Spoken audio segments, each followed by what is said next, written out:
Back to My Garden, episode 67. Welcome to Back to My Garden. Discover your passion for gardening. Here's Dave Ledoux. Attention garden lovers. Do you want to save time, save money, and have your most incredible garden ever? Receive free tips, strategies, and gardening techniques from gardeners around the world. Join the VIP club for free today at www.backtomygarden.com/VIP. What's the hottest trend in gardening? I think the hottest trend is aquaponics. Can you really grow an amazing garden powered by fish? Find out the secrets and discover how to build fish-powered gardens at www.backtomygarden.com/fish. Well, good morning, good afternoon, or good evening, depending on where you are in the world when you listen to this. I'm Dave Ledoux, and welcome to another episode of Back to My Garden. Awesome guest today here. We're going to go all the way across the continent to the West Coast, up to the Pacific Northwest. Karen is an awesome garden blogger from Seattle, Washington. She's a garden designer for more than a decade. She's an avid at-home gardener for nearly 20 years. She has a passion for helping people transform their spaces. We have a ton to talk about today, so please welcome to the show from Seattle, Washington, Karen Hugg. Hi, Karen. Hi, Dave. I'm glad you're here bright and early this morning with us. Sure. I've given you a brief introduction, and I want to get to know you a little bit more, and our listeners definitely want to hear your stories. So, Karen, take a minute or two and share with us a little bit about your background and how did you get into gardening? Well, boy, that was a long time ago. That was probably in the 1990s that I got into gardening. I grew up in Chicago, and I hadn't really had a lot of experience with gardening in the Midwest, but I moved out to Seattle shortly after college, and not too long after that, ended up buying a little house. And, you know, when you get a house, you have a yard, and sometimes you get very excited, and I did. And so I started buying annuals from the, local hardware store and whatnot. And then that just sort of grew as I learned more about gardening. And I remember buying a Better Homes and Garden, just sort of like all-around gardening manual book. And that was very inspiring to me. I remember just poring over the pictures and reading about these shrubs and plants that would bloom all summer long. And I remember seeing this picture of a buddleia, a butterfly bush, and the idea that I could grow a shrub that bloomed until frost and attracted butterflies was just amazing to me. It was just, I was so excited. I just thought, wow, this is cool. Plants are cool, And so I just gardened at home. I was in a different career at the time. And then eventually I went to horticulture school and, eventually sort of figured out I had a knack for designing. And I started designing people's yards. And at the same time, I started writing about gardening for local gardening newspapers and things like that. And so that's kind of brought me up to today, where I have a small business and I blog online about gardening in the Northwest. Fantastic. You've given us a lot to work with there, Karen. The time is going to be jam-packed. We got a lot to talk about. Now, Karen and I are going to talk about gardening and sit back and relax. But if you're driving your car listening to us today, please keep both hands on the wheels. I'll be taking notes throughout the show, and I'll have all the notes, links, and resources up on the blog at Back to My Garden. Karen. Yes. You have an awesome blog. I'm going to share it with the listeners at www.gardeningseattlestyle.com. That's an awesome blog. And then you've modified your Twitter handle. Make sure, for listeners, you follow Karen on social media at Twitter at GardenSeaStyle, and that's GardenSeastyle. I think Twitter needs to get longer handles, don't they? Yeah. Garden designing, let's start there, because I'm sure you have a ton of stories. I want to hear about your early days of designing. Computers weren't that powerful back in the 90s. Now everything's on computers, but, throughout your career, what's it been like from the early days to now? You've seen a lot and done a lot. Oh, boy. Yeah, well, I started designing for just sort of friends and family, and I started on smaller jobs, and just kind of, eventually kind of got bigger and bigger, jobs, and I don't know if there's that much of a progression.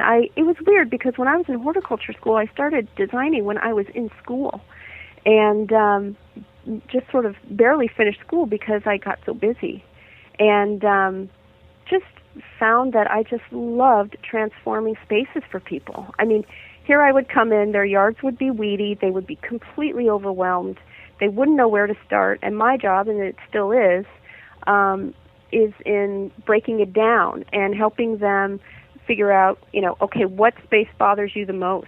Let's tackle that space, and let's put out of our minds the other spaces. And just to make one border beautiful, I think it really helps anyone psychologically if you have one space that's completed. But the idea that I could come in and transform a space for people, and they would literally jump up and down and clap their hands after we were finished, just it just made my passion grow, So over the years, I think that I'm a little bit more confident in my choices, but the experience is, very similar as it was when I first started out. You bring joy to people's lives, and that's why I love doing garden design. Wow. You really paint a word picture, because I can see people being stressed out with drama and then being, it's almost like tranquility or harmony. Yes, exactly. And I mean, there's a lot of studies show that just looking at greenery it lowers the heart rate, lowers your blood pressure, and makes you a less stressed out person. And so to be able to assist in doing that for people, I think it's a really special job. Do you ever get it dumped on you, like they basically come in and they're at their last wit's end and just say, "Rescue me"? Yeah. And that's kind of where, that's where I really have to kind of talk them off the ledge, I guess. But what really helps too is when people trust me as a designer to do what I need to do to transform the space. It's harder when people question every tiny little move I make. If they can just, and thank God I'm at this point now where people will say, I don't even need a design. Just come in and make it happen. Just kind of work your magic. And that is just so great, because then I can envision something, I can kind of space it out on a sketch, and I can just make it happen. So, yeah. Being up in the Pacific Northwest, when somebody comes to you and says, help me, and they hand you their yard and there's that trust there, you have a unique climate. Are there challenges in designing gardens because of where you live? Definitely, absolutely. First of all, there are very few flat backyards in Seattle.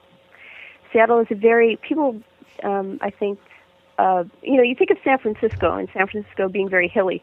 Seattle is just as hilly, or maybe even hillier than San Francisco. So a lot of times you're working on slopes, and because we, have the mountains and the glaciers, a lot of times you're working with clay soil.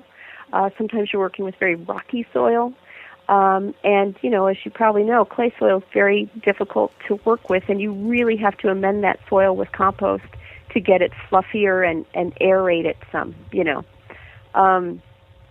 And then, but the joy of gardening in the Northwest is that we can grow 90% of the world's plants in the Northwest area. Wow. Yeah, and that's an amazing thing. I mean, we can grow everything from bananas. We can't really get banana fruit, but you can grow a banana tree to, conifers, and really hardy, like, zone 5, zone 4 plants.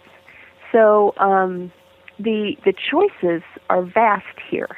I did a garden a long time ago for a couple where we did sort of a faux tropical garden, and we grew a lot of big broadleafed plants and had a ton of fun with that, where we did big, bold colors, bold pots, and kind of created a Northwest sort of tropical look. I dropped my pen. I'm already on the second paragraph of note-taking. I spelled faux wrong, and then I crossed it out. My only experience with Seattle was through an old TV show called Frasier. Oh, yeah. And it rained every day on that show. Oh, that's true. But I understand it doesn't rain every day in Seattle. You have a little dry spot in the summer, don't you? We do. And, that's something I should have mentioned when you said the challenges. I mean, the rain is definitely a challenge, but what a lot of people don't know is it's kind of a Mediterranean climate. It rains, maybe 8 months out of the year, but then those 4 months are pretty dry and they're pretty hot. So we get a lot of sun and a lot of dry weather during, May, June, July, August, and September. And it doesn't quite rain every day, but it rains a lot. And really all that does is create big, beautiful foliage. I mean, it's so lush here. Everything grows. And if you are in winter months, you have to watch out for weeds because the temperatures are pretty mild, and weeds grow. They grow in December and January. And so we're kind of weeding all year round, and with the rain, the challenge mainly is putting plants in, kind of keeping in mind the issue of rot. If you have clay soil and you have a lot of rain, and you put in plants that like good drainage, then you will have a problem. And more than the cold, some things like phormiums and like a banana or a canna can rot because the soil is too heavy for it. Whereas if you planted your canna in a very light, sandy, kind of loamy soil in Seattle, it'll be just fine. It's mostly the rot. It's not really the cold. Mm.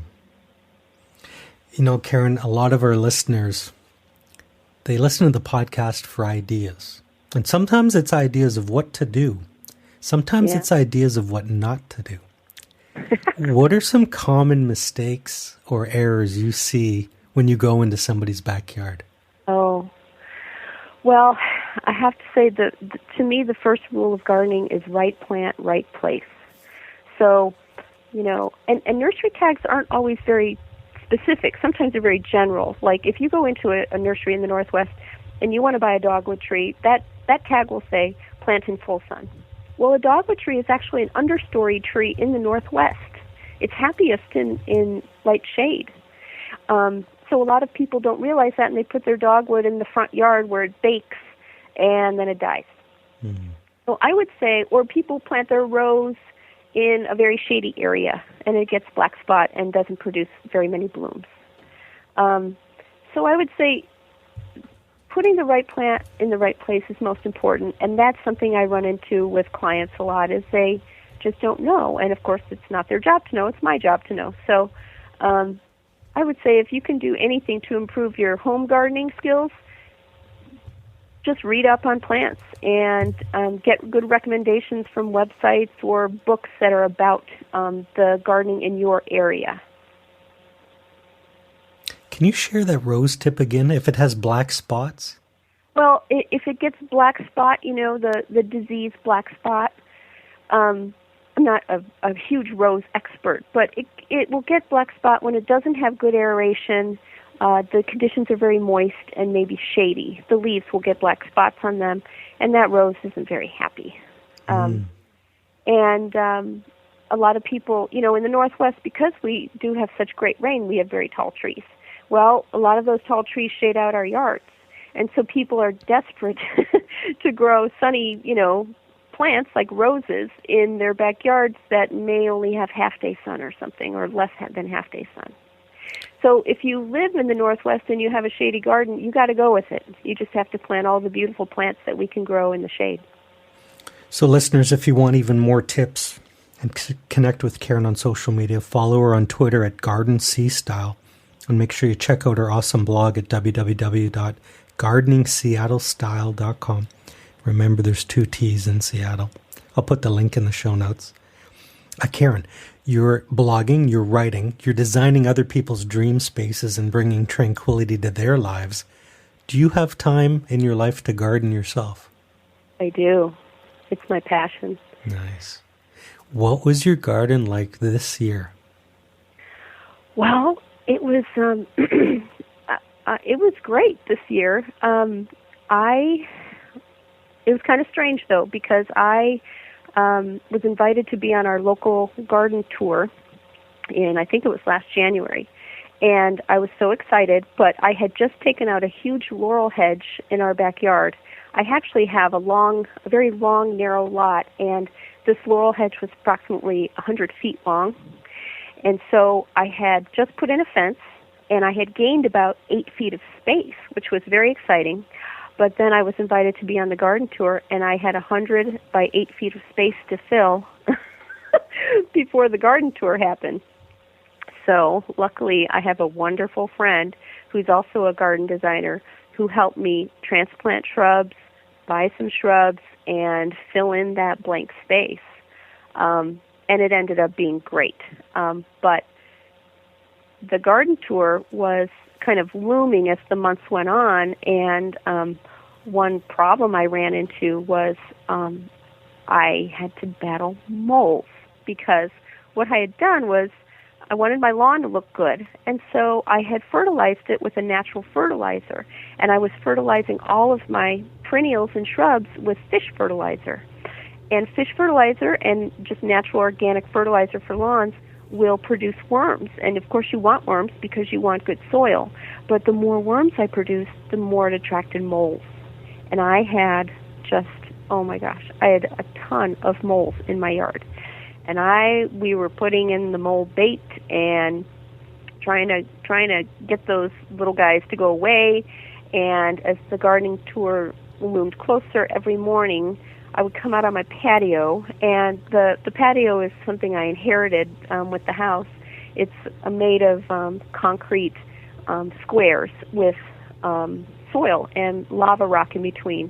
And I would find these mole humps every morning, and I would just, oh my God, I would stomp the mole holes down, and I'd try to sweep up and make it all nice again, and then I'd do all of the work I had to do for the day, and I'd go back in at night, and the next morning the humps would be there again, the little mole piles of dirt all over my patio. Oh, and no. then I'm, stomping them down again, and I'm going in again, and the next day they're there again, all the way up until the day of the garden tour. And whereas the morning of the gardening tour, they were setting up the canopy for the musician, and I was stomping down molehills frantically and sweeping up my patio. Oh, my goodness. Yeah. All these official guests and dignitaries, what are they going to think? Exactly, right. So it ended up being fine because the moles took a break for the day, and they weren't around, but sure enough, next day or 2 days afterward, I had humps again on my patio. But wherever they didn't dig, I'm sure it looked amazing because of all the worms. It did. I mean, everything, all of my perennials, all the shrubs were happy. And one thing that did do for me was it gave me a deadline to finish all of the areas of my yard that hadn't been cultivated. And so parts of it were new and parts of it were very established, and I was just going with it. And that's what you have to do sometimes with gardening. You just have to go with what you got and, just know that, well, maybe I'll change it later, but this is what I'm doing right now at this time. So the moles frustrated you. Did you have any surprises, or did anything really bring you joy that you didn't anticipate? In preparing for the show? Well, in your garden overall. Like, I know it was a strange weather year for a lot of climates. Did anything do rather well, or did anything struggle? Well, yeah, we sure had a hot late summer. And I'm not sure that I definitely was watering like crazy, and we had a very dry spring this last year too, and so I was watering even in April, which we really usually never have to water in April because it's so rainy here. But I remember watering, and I remember, my phormiums did really well. They love the heat. My cannas did well. I have a Chilean Fire Tree, which did very well. It loves the heat.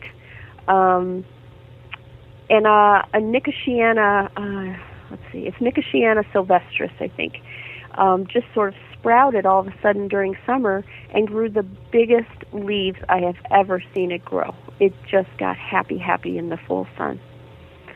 So I think that's kind of, I can't really think of anything else. I mean, the hot weather, you just have to get out there and water more than you expected to keep things from crisping up and expiring. Otherwise, they will, die. And one thing people don't realize is plants can die over the course of like 2 days.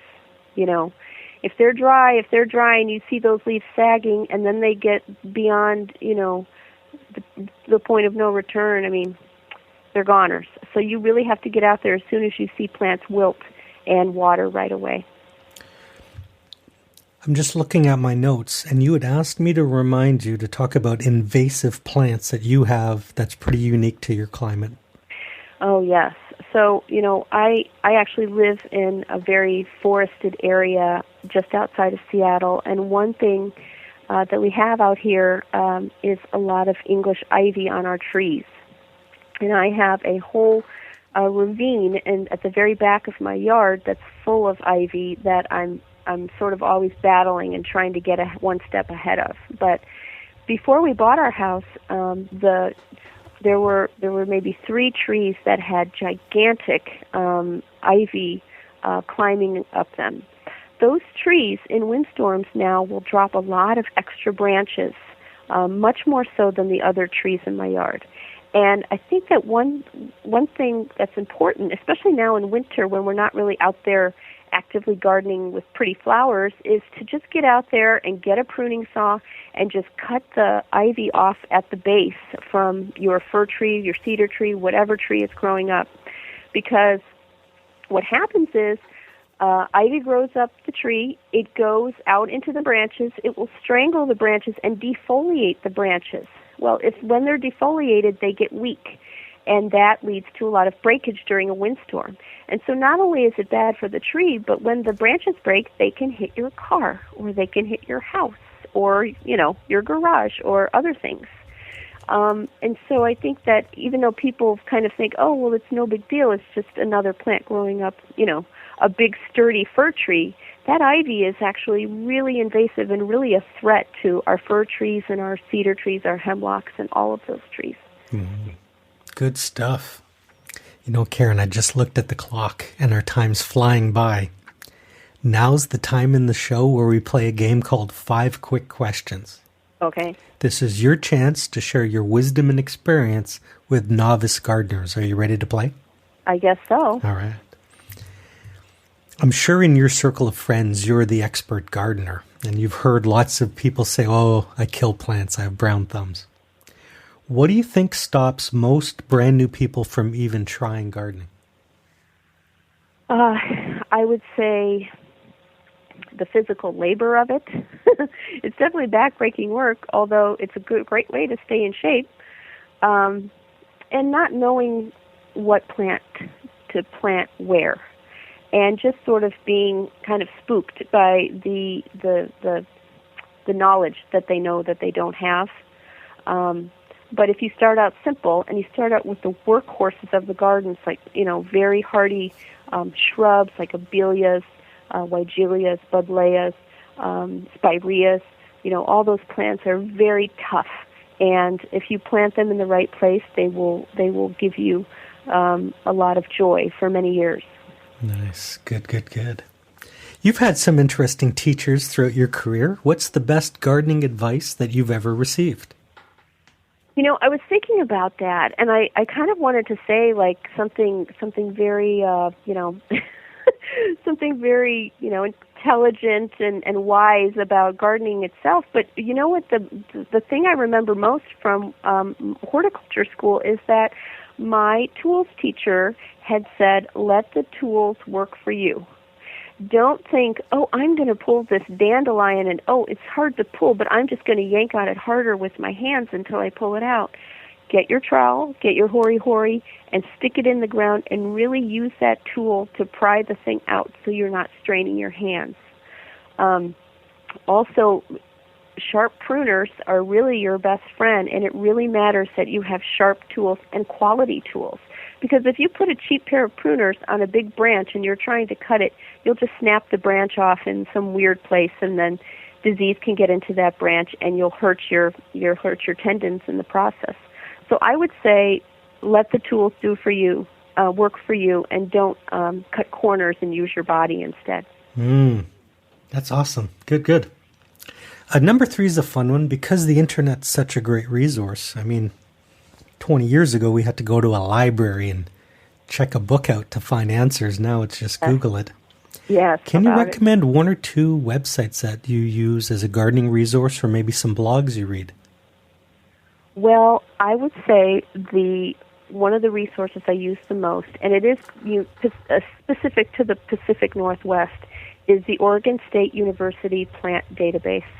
And if you search, I don't know the URL, but if you search on Oregon State University Plant Database or OSU Plant Database, you'll find that website. And that website is a great website for Northwest gardeners, from everyone from like Victoria, BC, all the way down to Southern Oregon, because that website has botanical information about plants. So if you have a tree in your backyard and you have a leaf or a little branch, and that's all you have, you can actually go to the OSU database and look at pictures of branches and leaves and match it and identify what you have. And also, the OSU database has pictures of the plants in different forms. A lot of websites have pictures of plants close up, and they have these sexy blooms, and it's very beautiful. But you don't know how big that plant's going to get, and you don't know if that tree grows in a vase shape or an oval shape, or how that tree will look in 10, 15 years. The OSU database has that. They have pictures of the plant in a mature state. They often have it in sort of what it may look like in fall, what it looks like in bloom, the branches, a leaf comparison to another tree or plant that is very similar in appearance. And then they'll have, again, botanical info about exactly where you can grow it, what kind of soil you can grow it in, etc. Nice. And I always remember Mobot. That one sticks with me. Which one? Mobot. That's the Missouri state. Yes, exactly. And, I use that website as well. And the OSU website is a little bit similar to that. I tend to like a lot of botanical garden websites and nonprofit websites because they have they have the most information and the fewest ads. That's right. I'll put the link up for OSU in the blog as well, so you can go right to their plant database. And Dave, the other website that I would recommend for novice gardeners in the Northwest is a website called greatplantpicks.org. That is, it's a nonprofit organization that brings together the best experts in our area, and these people, bless them, they get together and they argue about what are the best plants to grow in the Northwest, and they've created a huge database of them. And so if you're just a beginner, you can go there and get information about, again, where the shrub likes to go, what kind of soil it likes, what you can pair it with, how, they have a little bit of design advice here and there. And they only put up the plants that they recommend. So you're pretty, you're ensured success by picking those plants, because they're not going to tell you they're not going to put up plants that they think aren't hardy enough or have problems or are susceptible to diseases, etc. Nice. Question number 4. We love to share good book recommendations with the listeners. Do you have a favorite gardening book? I do, and I guess the one that I used to turn to the most when I was first learning about gardening is the American Horticultural Society A to Z gardening book. And again, that's a great book for similar reasons to the OSU database. It has botanical information, and it will tell you this is the leaf shape, this is the pattern that's alternate or opposite, the plant grows this tall, it's native to this area. And looking at where a plant is native to is often very helpful, because if you think, well, this plant grows in Japan, and Japan is kind of rainy and mild, like Seattle is, then it will probably grow in Seattle. So you can tell a lot by just figuring out if the plant is native to the kind of climate that you live in. Nice. And I guess I would say the other book that I have to give a shout out to that I love for Northwest design inspiration is a book called Garden Retreats by Barbara Blossom Ashman. And that book is so wonderful because it's very simple. A lot of books, I noticed, overwhelm you with choices and what to do, and I could have a pond, but then I could have an arbor, and, you're just sort of like, your head is dizzy after reading all the possibilities. Garden Retreats just kind of showcases the coolest plants of the Northwest in some very kind of different settings. And that's all it is. And she writes very poetically about it. And it's an old book. It's probably published around the year 2000, but I still go back to it just for inspiration and to kind of reconnect with the sort of the spiritual side of gardening and why I garden. Nice. Question number 5, I'm going to throw you a curveball. There's no right or wrong answer, okay? All right. Next year, what's one thing that you've just been itching to try in your garden? Can be anything. Or what's the hottest thing that nobody knows about, nobody's talking about, but they will be in a year or two? Well, then you're talking rare plants.